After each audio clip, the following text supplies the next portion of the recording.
안녕하세요. 고학번이 알려주는 고효율 암기법을 설명드릴 생명공학부 4학년 주영민입니다. 학년이 올라가면서 들어야 하는 전공 수와 공부 양은 증가합니다.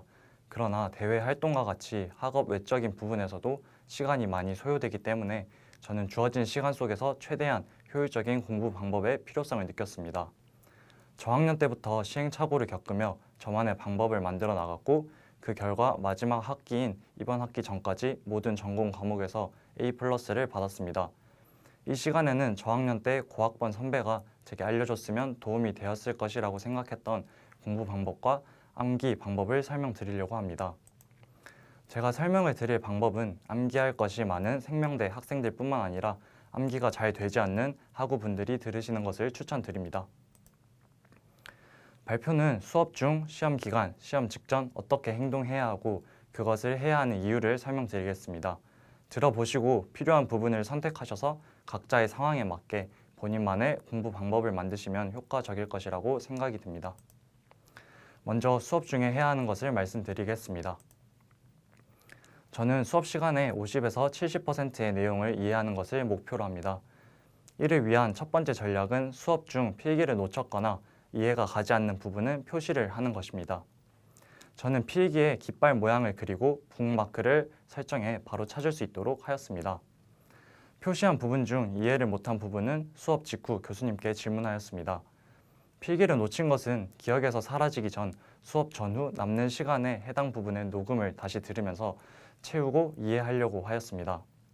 소개드린 방법이 효과적이지만 질문하는 것이 망설여지거나 다음 수업을 빠르게 가야 하는 상황이라면 녹음을 잘 활용하시길 추천드립니다. 저 같은 경우 필기와 녹음이 연동되는 앱을 사용하였는데 녹음과 필기를 따로 하시는 분들은 녹음되고 있는 시간을 필기 옆에 적어두는 것이 좋습니다. 이것을 해야 하는 이유는 모르는 부분을 시험 기간에 혼자 공부하려고 하면 제 경험상 시간이 2배에서 3배로 걸렸습니다. 그러나 표시를 잘 해둘 경우 해당 부분의 녹음을 다시 듣거나 질문하는 것을 통해 더 효율적으로 공부할 수 있었습니다. 또한 대부분 단원의 앞부분이 뒷부분과 연결이 되기 때문에 앞부분을 잘 이해하고 넘어가는 것이 다음 수업 내용의 50에서 70% 이해를 위해서도 중요합니다. 두 번째는 수업 시간에 앞에 앉기입니다. 제 경험상 앞에 앉았을 때 집중력이 올라갔고 수업 직후 교수님께 질문하거나 교수님께서 강조하시는 부분을 파악하는 것이 용이하였습니다. 그 이유는 제 스스로 휴대폰으로 딴짓하는 것을 방지할 수 있었고 주변 사람의 소음이나 행동에 집중력이 흐트러지는 것을 방지할 수 있었습니다. 저학년 때 놀고 싶은 마음도 이해를 하지만 출석을 하기로 결심을 했고 들어야 하는 수업이라면 그 시간을 최대한 활용하는 것이 오히려 나중에 더 많은 시간을 절약할 수 있는 방법이라고 느꼈습니다. 두 번째는 시험 기간 해야 할 것입니다. 먼저 1회독을 할 때는 수업 자료의 중요한 부분들 위주로 공부를 빠르게 끝내는 것이 중요합니다. 중요한 부분 위주로 공부를 하면서 나중에 노트 정리를 할 때 어떤 내용을 넣을지 앞부분과 뒷부분에서 연결되는 부분이 있는지 생각하는 것이 필요합니다. 저학년 때는 저도 핵심 내용이 무엇인지 파악하는 것이 힘들었는데 팁을 드리자면 다음과 같이 소단원 제목을 보면서 머릿속으로 정리하는 것을 추천드립니다. 많은 분들이 제목 읽는 것을 놓치시는데 제목을 잘 읽는 것이 내용을 구조화시키는 데 도움이 되고 시험 때 기억을 떠올리는 것에도 도움이 됩니다. 1회독을 빠르게 끝내야 하는 이유는 처음부터 디테일한 부분을 챙기다 보면 너무 많은 시간이 걸립니다. 이때 암기 과목 특성상 1회독한 내용을 다시 복습하는 데까지 걸리는 시간이 길어지면 기억이 많이 휘발될 수 있습니다. 그러나 대충 공부하라는 것이 아니고 확실하게 중요한 부분은 이해를 하고 넘어가야 합니다. 수업 중 50에서 70%의 이해가 잘 되셨다면 이 단계도 수월하게 할 수 있을 것입니다. 다음으로 저는 요약본을 만들었습니다. 단원별 핵심 내용을 한 페이지에서 2페이지 정도 분량 안에 손으로 적으면서 요약하였습니다. 저학년 때 제가 가장 많은 시간이 걸렸던 방법이었으나 손으로 정리본을 쓰지 않았을 때 흐름을 파악하기도 어려웠고 머릿속 내용이 정리도 되지 않아 암기가 잘 되지 않았습니다. 그래서 저는 손으로 적되 시간을 단축할 수 있는 효율적인 방법을 생각하였습니다. 핵심은 내용 구조화와 키워드 적기입니다. 한 단원의 내용을 처음부터 끝까지 유기적으로 연결하는 것이 중요합니다. 꼭 수업 자료 순서대로 정리할 필요는 없습니다. 예를 들어 단원 맨 뒤에 나오는 내용이라도 앞부분에 비슷한 것이 있으면 비교가 쉽도록 앞부분 내용과 같이 적는 것입니다. 앞서 설명드렸다시피 저는 1회독을 할 때 어떤 내용을 어떻게 적을지 머릿속으로 생각하였기 때문에 이 단계에서는 그것을 구조화하여 실제로 손으로 적는 단계라고 생각하면 되겠습니다.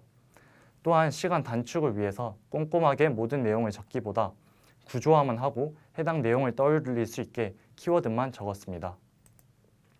왼쪽에 보이시는 것이 저학년 때 많은 내용을 적은 요약본이고 오른쪽에 보이시는 것이 키워드 위주로 적은 것입니다. 모든 내용을 적기보다 키워드만 적어 정리본을 보면서 스스로 떠올릴 수 있도록 하였습니다. 저는 이렇게 만든 요약본을 여러 번 읽고 외웠습니다. 이 방법은 회독수를 늘려 암기를 잘 할 수 있습니다. 한 단원의 수업 자료가 대략 60장 이상인데 처음부터 끝까지 읽으면 글자도 많고 중요한 부분이 무엇인지 파악도 어려워 시간이 많이 걸립니다. 양이 많은 과목이거나 전공을 많이 듣는다면 한 번 공부를 하고 다시 같은 내용을 복습하기까지 시간이 많이 지나기 때문에 기억이 많이 휘발됩니다. 그러나 요약본을 만들면 만드는 과정에서 내용을 구조화시킬 수 있습니다. 또 1회독에 걸리는 시간은 줄이고 회독수는 늘릴 수 있습니다. 여러 번 볼수록 전체 내용을 공부하는데 걸리는 시간이 점점 줄어들기 때문에 저 같은 경우 시험 직전 한 과목을 훑는데 3시간 정도로 줄일 수 있었습니다. 세 번째로 시험 직전 해야 할 것입니다. 이때는 첫 회독과 달리 수업 자료를 꼼꼼하게 보는 것을 추천드립니다. 중요한 것은 내가 암기하지 못한 내용 또는 이해가 완벽하게 되지 않은 내용 위주로 보는 것입니다. 시험을 칠 때 처음 보는 내용이 나온 경험이 있으신 분은 이 단계가 중요하다고 생각합니다. 찾은 부분은 요약본의 다른 색깔을 이용해 추가하거나 따로 적어두고 보는 것을 추천드립니다.